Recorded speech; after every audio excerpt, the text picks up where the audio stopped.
Welcome to Dodgers Daily. I'm Casey Porter. I'm so glad that you decided to tune in. Fans, we have Austin Brubaker back on with us. And today, Saturday morning, we promised was always going to be a mailbag. So Austin's going to join us for our Saturday morning mailbag about the Dodgers. We're going to read some questions from the fans, and we're going to tag team it and answer the questions as best we can. So Austin, thank you for coming in. Casey, thank you for having me on.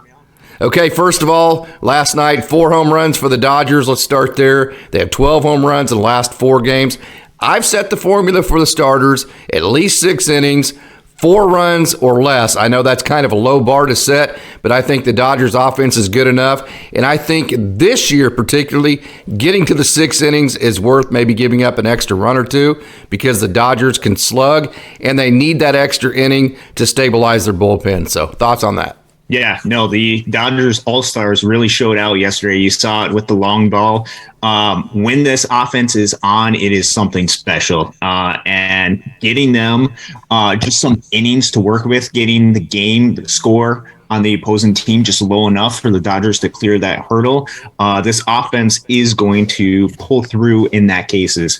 And you saw that last night. Really, really fun night of baseball. And if they continue this track, they're going to be really special and could be really dangerous coming up as we look ahead towards postseason.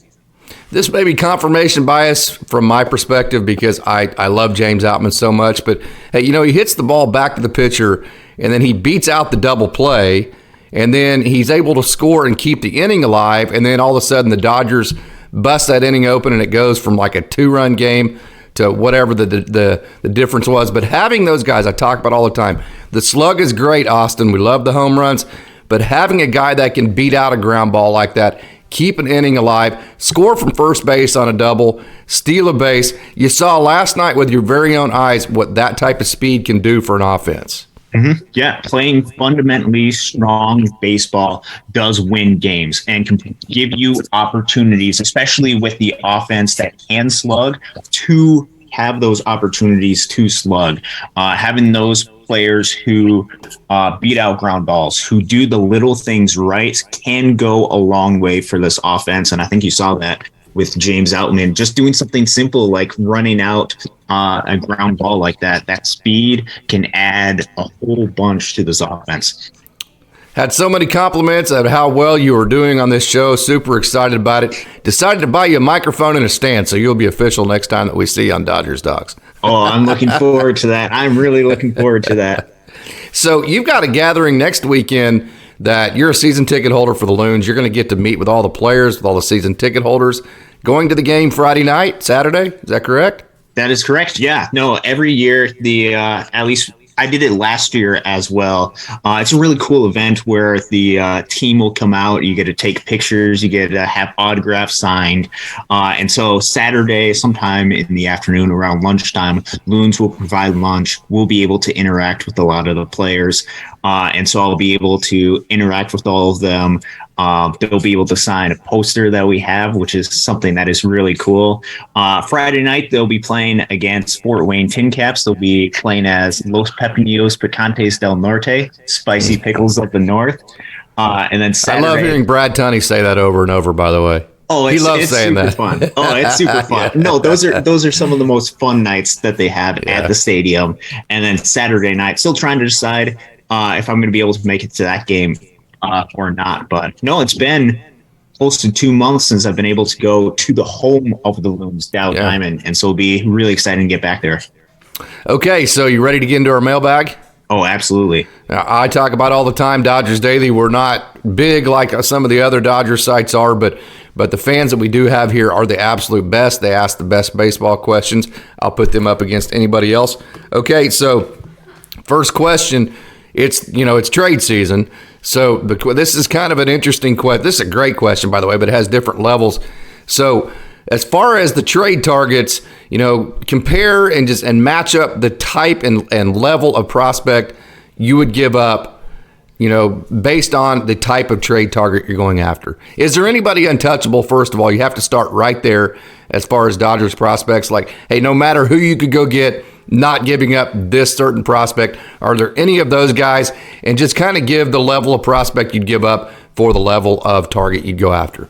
Yeah, this is a really tough question. This is something that everybody in the front office of the Dodgers organization is thinking about. As far as untouchables go, I don't think there is anybody untouchable, and there's a reason for that. It is because of the level of skill that the Dodgers player development has. When I say untouchable, there are some. What that means, though, is I'm not going to sell this prospect for what they're actually worth. You can have this prospect, but you're going to have to overpay for that prospect by like 5, 6 to 10 times. If you want to do that, like, hey, if you want to buy my house for 50 times more than what it's worth, I have to sell it at that point, right? But I'm not selling it for market value. That's what untouchable means for me. Yeah, no, that's an extremely fair point. But what the Dodgers have, and something that I've seen throughout the system, particularly this year, is just how good and just how talented this player development system is. You look at the team like Great Lakes, some team that I follow, they're 30 games above 500.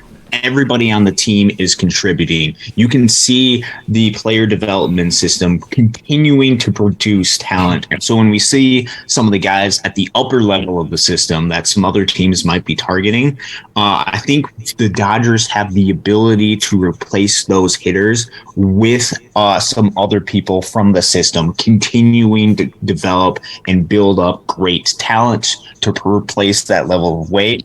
And so as far as untouchables go, I don't believe there's anybody untouchable because I have extreme confidence in the Dodgers player development system.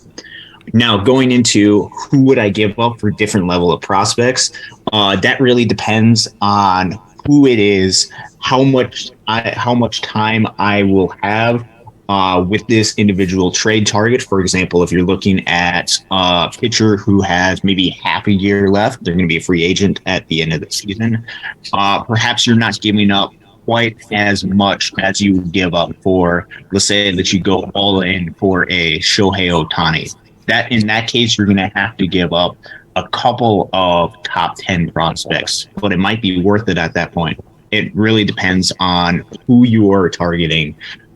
Which is really. You're saying it's more about the contract than it is necessarily the player.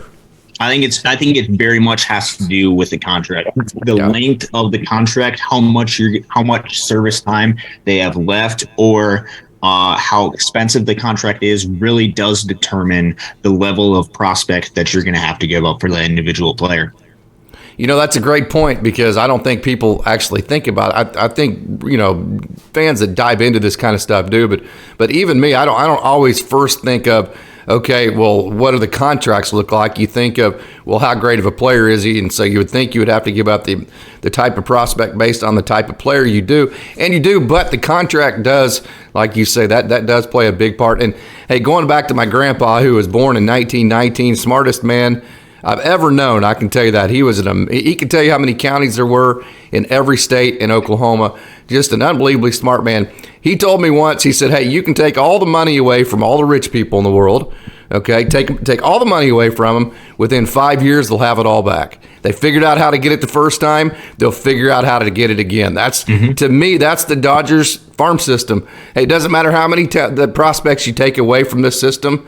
They're going to keep replacing them with new ones, and they'll figure out how to get it all back. Absolutely, yeah. And I think that is the case for Dodgers going out to get Shohei Ohtani during the trade deadline. And that is something that even I've kind of debated and wrestled with over the past couple of days since we did the show.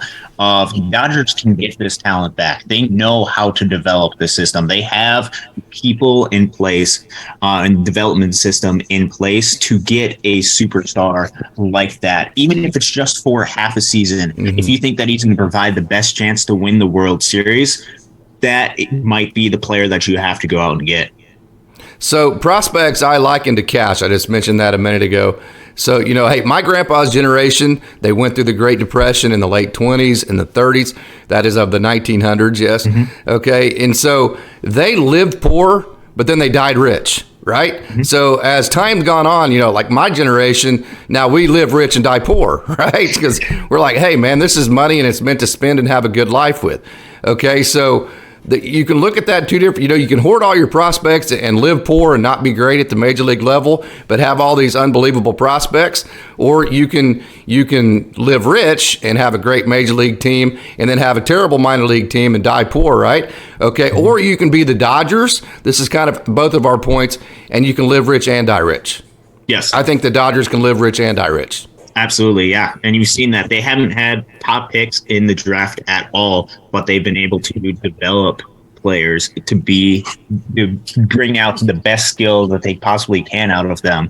And I think they can have, and they've had sustained success of proper and great major league team and a great minor league teams as well. You can see that through the system this year. Dalton Rushing, what round was he drafted in? He was 40th overall pick, something maybe, just outside the first round.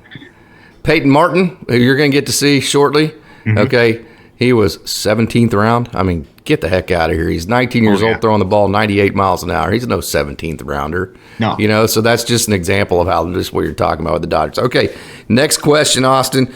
Okay, would you prefer to trade your struggling prospects, or would you rather prefer to trade your prospects, your struggling prospects, maybe a Gavinstone, a diegocartaya, or would you rather trade your prospects that are having great years and doing very well, like a michaelbusch?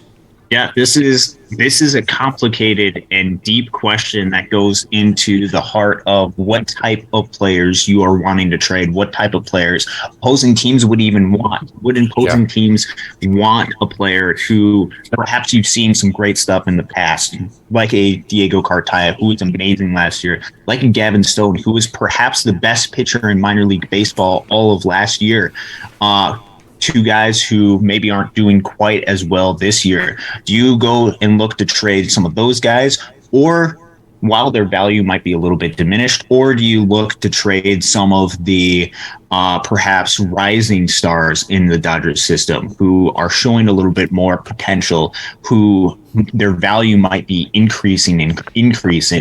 I really think it depends on what opposing teams are actually going to want, what opposing teams actually covet. Do they prefer some of the guys who might be struggling, but that could bring some red flags, and so maybe they need a couple more of those guys? Or do you trade some of the players who are doing extraordinarily well this year, like michaelbusch or like a daltonrushing? Really, really interesting question that goes in the heart of what all major league front offices are thinking right now.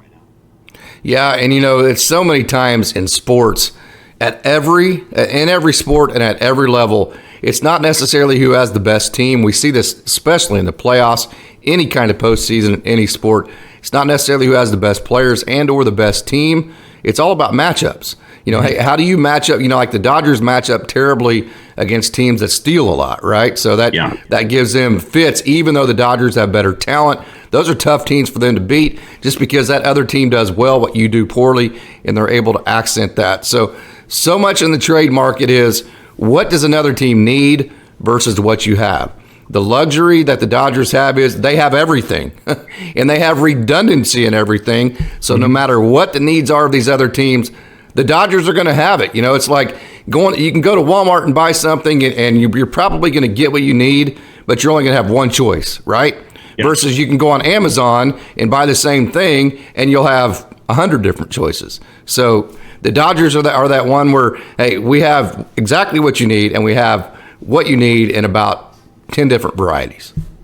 Yeah, absolutely. Yeah. And I think that's going to be something that comes up with the negotiating with a lot of these teams trying to bring in talent. Really interesting discussion.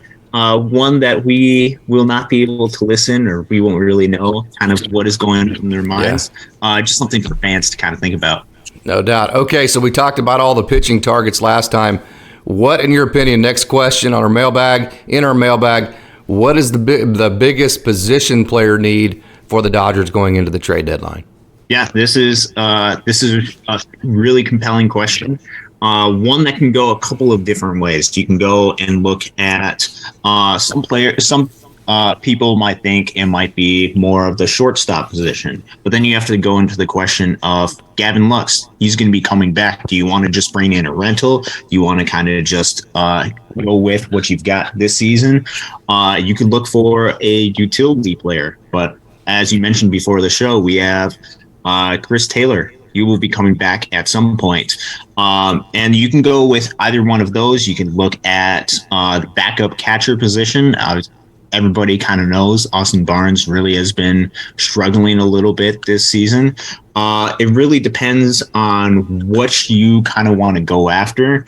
I think something that this show has kind of emphasized, and what you kind of emphasize, is we want to kind of lengthen out this lineup. We've seen a lot of home run happy, which is amazing, as we saw last night.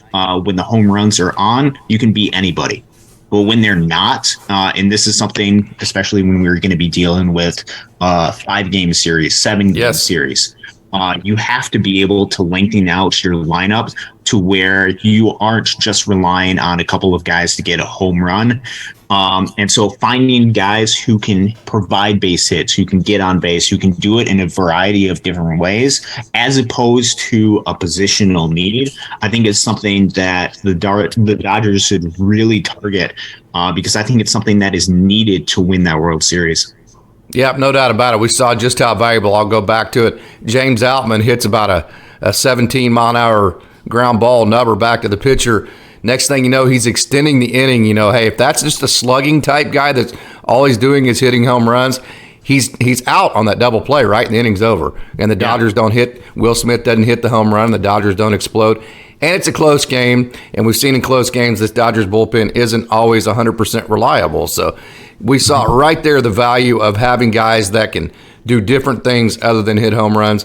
So I would agree. I don't think you can say necessarily position, because the Dodgers have such a chameleon type of outlook towards positions. They like their guys to be versatile. So I don't think it's fair to say what position is at need, but I think it's more fair to say what type of player is needed. So I think the Dodgers need a major league quality player that can steal bases, has speed, and bring an element to the game that is not slugging. So I would agree with you on that one. Okay, so great transition, Austin. I love the guy. I got to see him in 2015, got super attached to him when he came back in 2019 and reset himself in the minor leagues, and that would be Austinbarnes. He caught the last pitch of the 2020 World Series Championship, and honestly, to put it honest, Will Smith was struggling, defensively during that time of his career. He was still young, and without Austinbarnes in 2020, I don't think the Dodgers win a World Series. You have to be loyal to that, and the Dodgers have been. But to what degree? What do you do with Austinbarnes? Yeah, it's tough, because I think coming into this season, fans absolutely adored Austinbarnes. Still do. For what he does, and they still absolutely do. Does that cloud your vision as far as putting the best team on the field for this? He hasn't been performing this year. And that's just plain and simple. And in baseball, you have to be able to perform. I believe he's on a 2-year, $7 million contract, or at least that's how much he's got. He's got a club option. So he's not costing you a ton. But do you bring up some guy from the minors? Do you go out and trade for a backup catcher to replace him, because he has an OPS of, I believe it's 314, something like that. It's not good production. And the pitching staff, as far as looking at his runs, he's not providing a ton of value. Great point. As well. Which is what you'd want for the catcher. It'd be one thing if he wasn't hitting, but he was providing value pitching. He just hasn't been doing any of that. It's been really tough to see, and I think you have to take a very serious look as far as, do we bring up a hunterfeduccia? Do we bring up a davidfreitas? Do you look to trade patrickmazeika? For a backup catcher? Yeah. Do you look at the organizational depth that you brought in just in case this type of situation is brought up? I think fans have to become a little bit more understanding, unless Austinbarnes provides a clubhouse role that is completely, you can't get rid of that. I think you have to look very seriously at replacing him, just because his production hasn't been there. I think you have to do it, and that comes from a guy. I've told you, I watched him in Oklahoma City. I'm attached to the guy. I love the guy. He literally, Austin, is my favorite player in the entire system. Yeah. There's a million different ways that you can keep him in the clubhouse without having to make him your only backup catcher. There's a million different ways you can do that. Hunterfeduccia is hitting over 300. Patrickmazeika is hitting over 300.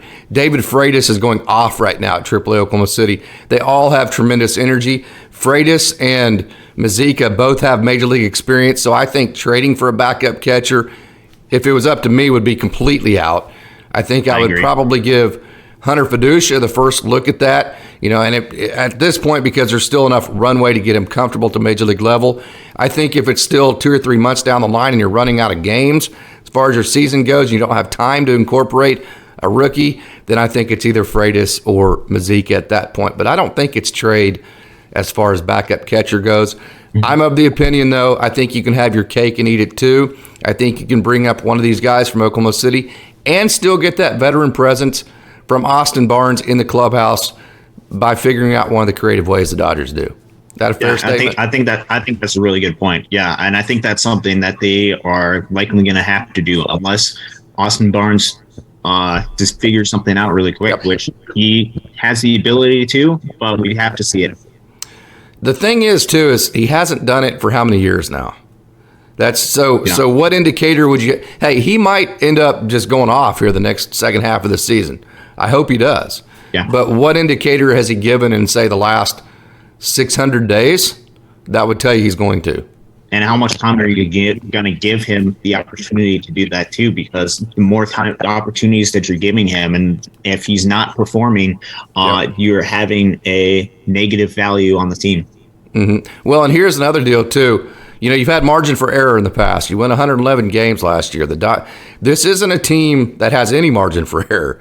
You can't have any position that is negatively affecting that margin for error. You just don't have that room this year. No, not, and especially with the talent they have in the minor league system to bring up and replace him. This is something that they have to very, very seriously consider. Okay, we're going to transition to the minor leagues, and this one's straight for you, Austin, because you get to see it with your own eyes. I get to see, Tulsa and Oklahoma City with my own eyes. You get to see Great Lakes. That's the great thing about the way this show is going to go. We're not just talking about, stats and numbers, although we love data. Okay, Don't get us wrong. We love the data, but we also get to use our own eyes to evaluate with, correct? You get to see all the Great Lakes guys. So I've had this question asked, looking at Benoni Robles, who was, 96 last night, left-handed, made that game look boring after they got the lead in extra innings last night. And then Juan Murillo, who is back after injury, he's touched 100 this year. And then Carlos de los Santos was 98. So, and then Michaelhobbs, man, that you saw that breaking ball from Michaelhobbs and the intensity. Is the Great Lakes relief corps the best relief corps, let's say the Midwest League, and then let's extend that a little bit further, and where would it rank maybe in the minor leagues as far as what you've seen? I'm a little bit biased, but I'll go ahead and say it. I think it's the best. And that could just be because I've seen these guys. I've interacted with them. The best in the Midwest League or best in minor league baseball? Oh, I'll extend that even further. Oh, hot take of the day, huh? You're full of hot takes, Austin. Oh yeah, no, and that could be a little bit of an exaggeration just because I don't see every single team as much as I see the Loons, but with how much talent this Great Lakes Loons pitching staff is, and with the amount of confidence that they pitch with, it's really exciting. You mentioned a couple of names. I got to see Hobbsy, and his breaking ball. That thing just, it goes up and then it kind of breaks down. Watching that from the crowd is really, really exciting to see. You saw him have a big moment the past couple of games against Dayton. Their bullpen has been put in positions to where they have to keep the game alive. They have to get guys out with runners in scoring position in order to keep the game alive. And you've seen them do that consistently well. You go up and down this bullpen, going back to guys who have left the team and guys who are still on the team as well. You mentioned a couple of names. Carlos de los Santos has been performed past couple of games against Dayton extraordinarily well. And you've seen guys like Ronaldo de Paulo. Jack Dreyer, Mitchell Transky. Jack Dreyer had really excellent game yesterday. You look at some of the heat throwers, and you look at Juan Murillo, Benoni Robles. Benoni has really excelled over the past month and a half, 2 months or so. He really has. And they put him in positions to be a closer type situation, which is a role that he didn't have earlier this season. You saw him go, I believe, on the development list earlier this season. They brought him back, and now he's pitching phenomenally. You look at guys, some of the piggyback starters that they've had. You look at a guy like Jermaine Rosario, who also struggled. Boy, he's turned the corner, hasn't he? He really has. He's always been that guy that's been like this, that roller coaster guy, but man, he's really flattened it out. Oh, he's been incredibly consistent over his past 3, 4, 5 different appearances. Really exciting to see. And then you look at guys like Mitchell Turansky. Not a guy who's extraordinarily loud, not a guy that a lot of people are talking about. He's performed well. Christian Suarez with him, too. Love that slider, that left-handed slider to the back foot's nasty, isn't it? Oh, it's very nasty, yeah. All of these guys, you feel a level of confidence. Franklin De La Paz, yeah, absolutely. A unique arm slot that is provided can provide some unique innings. You feel comfortable with the arms that are coming in at any point for the Great Lakes Loons. Just really exciting to see how they're developing and how the pitching staff and the coaching staff at Great Lakes is utilizing them. They've got a lot of arms to deal with, but they're putting them in the best position to succeed and grow, which is really cool to see. Dave Anderson, the pitching coach there, will probably kill me for saying this. I hope he stays at Great Lakes forever, because that's such a, it's a point to where you have, every year they have like 20 guys on roster, pitcher-wise, which is ridiculous. And he's just so creative and so awesome at making sure they get all their bullpens done if they didn't get enough game action, and making sure and mapping out all the action for every one of the guys to get the action. So he's so valuable. I know he would rather move up and become a major league coach someday, but he's so valuable to the Dodgers in that role with the Great Lakes Loons. He's so good at it, and he's such a great guy too. Really, really good guy to interact with. Really good pitching coach too. He's been phenomenal in Great Lakes past couple seasons. Okay, so our next question, Austin. Sticking with Great Lakes, of course, you get to see them. You're a season ticket holder. You get to sit behind home plate. Then I think your season tickets are right there by the third base dugout, where you get to kind of interact with the players and see them walk in to the dugout after good or bad. So you have a really cool perspective of all these young prospects. Okay, so John Rooney, Alec Gamboa, they got both left-handed pitchers. Both just got recently promoted to AAA, and both were just super successful. If you saw Alec Gamboa the other night, he was 96, and that slider was fantastic. The changeup was awesome, and John Rooney just went 2 innings scoreless in his first outing in AAA. Those are both left-handed pitchers that were both starters last year. They've been transitioned to the pen. So when you look at prospects in the organization, the next wave of left-handed starters, you have to dip all the way down to Great Lakes and look at madduxbruns, ronankopp, and justinwrobleski. So this is more of a, I guess it's not a question, but hey, talk about the left-handed starters. You get to see them with your own eyes at Great Lakes. Yeah, and what a special group of left-handed starters that I've been able to see down here in Great Lakes. You go up and down for all 3 of those guys. Each one of them has had their own journey. Each one of them has been incredibly special to watch. Let's start off with Wrobleski, who I actually had a chance to see back in Fort Wayne, back at the beginning of the season, back when it was a little bit more of a struggle to where now you look at some of the success that he has had over the past couple of weeks, over the past couple of months or so. He's been incredibly consistent. You've seen his innings be able to build up. He's pitching more innings. He's pitching with more confidence. He's pitching to the level that you saw back when he was in the Big 12. Just really, really great to see the level of success that he has had, which ultimately culminated, I believe, in the Midwest League Pitcher of the Month. Isn't that right? Not of the week, of the month. Of the month, yes. Yes, that's quite an, hey, the pitcher of the week, yeah, okay, you had a good start or two, whatever, yes. Right? Pitcher of the month, man, that's piling start upon start upon start. And especially in the Midwest League, where it's very much more of a pitcher-friendly environment, that speaks volumes just to how good of a pitcher and how consistent of a pitcher Robleski has been, Robo has been over the past couple of months or so. Then you go to a guy like Ronankopp, who has... Hey, before you move on to Ronan, I got to ask you, though. Oh, yeah. Okay, about Robleski, because obviously he's dear to my heart, man. I love the guy. I got to see all of his college starts. Okay, so move on to Ronankopp.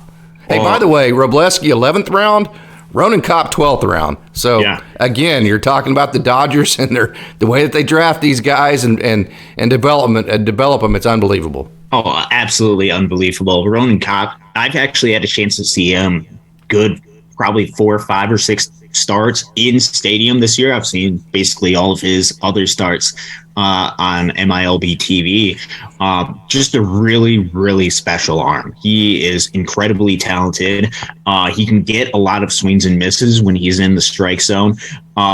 A really cool guy really cool to watch him. He deals with a lot of shorter outings. You'll see him pitch 3-4 innings in a start. Still working on trying to figure out how to put away hitters sometimes.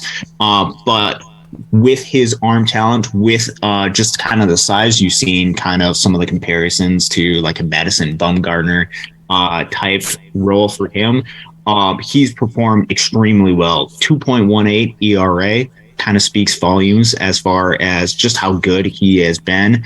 But even that doesn't show just kind of the level of talent that Ronan has. Okay, so the last lefty we're talking about would be madduxbruns, who had, in my opinion, probably his best start, not just of this year. Definitely it was his best start of this year. 2 days ago.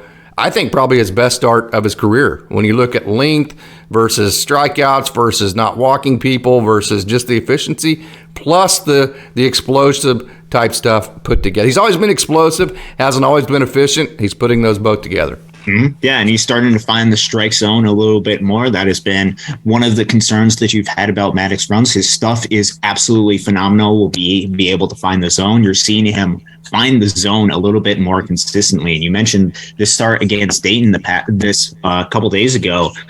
Really, really special. I was listening to that game, I believe, on the radio. I was kind of watching it, listening on the radio, Brad Tunney. And he was mentioning just kind of after 4 innings, he was kind of expecting Maddox to be done, but then you saw him go out for that 5th inning and get a couple more Dayton batters out, starting to build a little bit of length, starting to grow in some confidence, which is something that is really special to see, because he might have some of the best stuff within the Dodgers organization coming from that left-handed side. First round pick, a pick definitely that Dodgers fans should get extremely excited about, and he's just getting started.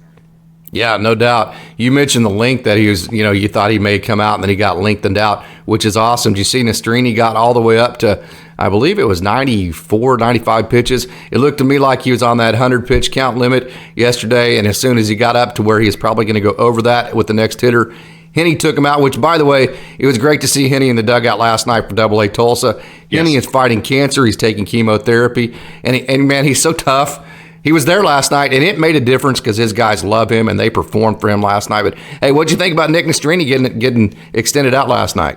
Oh, that's so good to see. Yeah, obviously the Dodgers are going to do what they think is best as far as protecting their pitchers. But seeing some of these guys get the opportunity to provide length, especially because they're going to need to do that at the major league level, really cool to see. Really cool to see Henny back. Really praying for him as he goes through this fight. Actually had an opportunity. I actually went down to Springfield, Missouri, to go watch the Tulsa for a couple games. Didn't really get to interact with a whole lot of the players, except for I'll do a fun little kind of side story of this real quick. So we were sitting down over first row over by the drillers dugout, just because that's a place where we get to interact with a lot of the players. And then we all show up in our Loons gear because we kind of have to be a little bit recognizable and stuff. Absolutely. You're repping. It's called repping. Oh, absolutely. And so we are all down there. And what's funny about this, the offense during that past couple of games just was really struggling. They were kind of in a rut as far as their season goes. But Carson Taylor nailed one and got a home run during one of those. And one of the things, I don't know how familiar you are with this, Great Lakes does every time they score a run is they do what is called the funky feather. Do you know what the funky feather is? I've heard of it. I do not know what it is. All right. Well, now's a good opportunity to kind of teach you the funky feather, because this is what I do on the road. This is kind of how I'm guessing a lot of players would recognize me. So every time the Loons score a run, you don't just stand up and cheer. There is a celebration dance that you do. And so we're going to do a little bit of activity. I think everybody at home can probably participate in this too. So with the funky feather, all the funky feather is you just put one arm up and alternate it back and forth. Yeah, and if you're Taylor Young, then you dance back and forth with it, and it's really cool. After you turn it into a little bit of a chicken dance, right? When we get a hit that gives you the lead. But no, every time that the Loons score, you do the funky feather. What I've done is because there's been times where I've sat behind home plate. Sometimes they do replays and stuff. I've extended the funky feather to where you have to do that until the next pitch is thrown. Just kind of a fun thing. So anyways, getting back to the story is he hits a home run. It's the first time the Drillers have scored any runs whatsoever. And so he comes back to the dugout, and then he kind of looks over, and then there's the four of us, and we're all doing the funky feather, which is something that he has not seen in a year plus since when he went to the Great Lakes, which caught him completely off guard. He did a laugh and kind of did it with us because he recognized the celebration. Fantastic. But that was kind of the one interaction that we had, one big interaction that we kind of had with some of the players back in Tulsa. No, definitely praying for Henny as he continues with this battle. We're all here for him. If there's anything that we can do to provide any sort of help, all for that. Definitely. Austin, any last, awesome mailbag, awesome question. Any last comments you have before we get out of here? Not really, no. Excited to see big week coming up this week. Dodgers have a game tonight, and then we have futures game coming up. We have Dalton Rushing, who will be representing the Dodgers. Been really excited to see what he's been able to do. We have the MLB draft. We have the All-Star game. A lot of fun baseball activities that kind of get a little bit of a break to the season.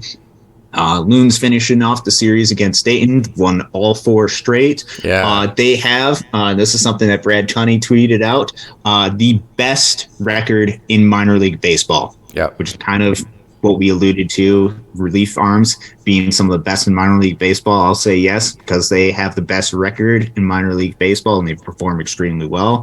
Fun week, even though it's a little bit of a different week, but a big week as well, as the Dodgers continue to try to figure out how to make this team best to win the World Series. Great time of year for me too, because there's no basketball, there's no football. This is just baseball. The baseball is the only thing going, so it's in the forefront.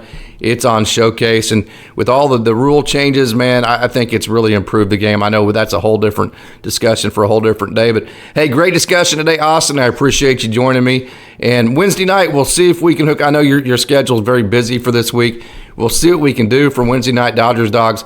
Hopefully, you can figure out a way to get maybe a 15, 30-minute window and get a show in, but we'll have to wait and see on that. Obviously, this is just a hobby that we do, so everything else in our lives takes precedent before we can actually get to one of these shows done. So, hey, looking forward to talking to you Wednesday night, Austin, and thank you again.